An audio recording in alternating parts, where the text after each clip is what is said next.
अगर एर्दोआन ने तुर्की के समाज में कट्टरपंथ की पौध को यूं ही खाद पानी देना जारी रखा तो जैसी तस्वीर आज पाकिस्तान से आ रही है वैसे ही बेलगाम तस्वीरें तुर्की की सड़कों पर भी दिखाई देंगी। तुर्की में कट्टरपंथ बढ़ रहा है तो दूसरी तरफ एक मुस्लिम बहुल देश ने हिजाब, नकाब और बुर्का बैन करने का फैसला ले लिया है। यह देश है कजाकिस्तान, जहां 70% आबादी मुसलमान है। बावजूद उसके हिजाब, उसने नकाब और बुर्के को बैन कर दिया है। लेकिन हमारे देश में जो एक धर्मनिरपेक्ष देश है, यहां अगर हिजाब और बुर्के पर बैन करने का फैसला लिया जाता तो सोचिए अभी सड़कों पर क्या होता। खैर, एक मुस्लिम बहुल देश ने कथित इस्लामी पहनावे को बैन क्यों किया, सबसे पहले आपको ये गौर से देखना और समझना चाहिए। कजाकिस्तान की सरकार के आदेश में कहा गया है कि बुर्का, हिजाब या नकाब पहनने से फेशियल रिकॉग्निशन जो होता है, जो पहचान होती है, उसमें दिक्कत होती है और उस तकनीक को कहा जाता है जिसमें आर्टिफिशियल इंटेलिजेंस के जरिए इंसानों के चेहरे की पहचान होती है। आमतौर पर ऐसी तकनीक का इस्तेमाल एयरपोर्ट, बंदरगाह और भीड़भाड़ से भरे इलाकों में संदिग्धों की पहचान के लिए किया जाता है।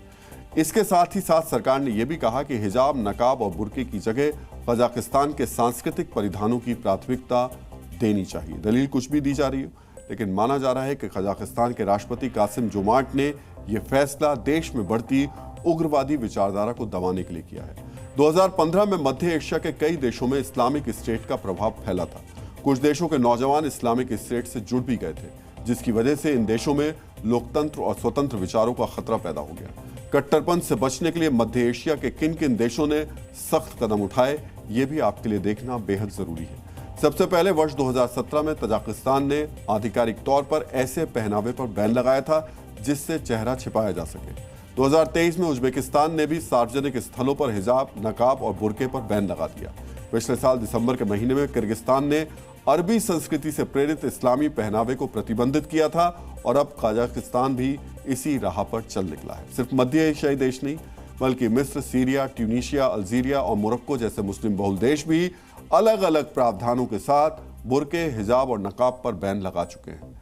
हर सरकार की दलील अलग होती है, लेकिन मकसद एक ही नजर आता है। कोई भी ऐसा मजहबी प्रतीक जिससे सुरक्षा के लिए खतरा पैदा हो या फिर कट्टरपंथ को बढ़ावा मिलने की आशंका हो, उसे समाज और सिस्टम से हटा देना चाहिए। हमारे देश में जिन लोगों को यह लगता है कि हिजाब या बुर्का इस्लाम और उनकी धार्मिक परंपरा का हिस्सा है, उन्हें मुस्लिम बहुल देश कजाकिस्तान से आज सीखने की जरूरत है। जी न्यूज़।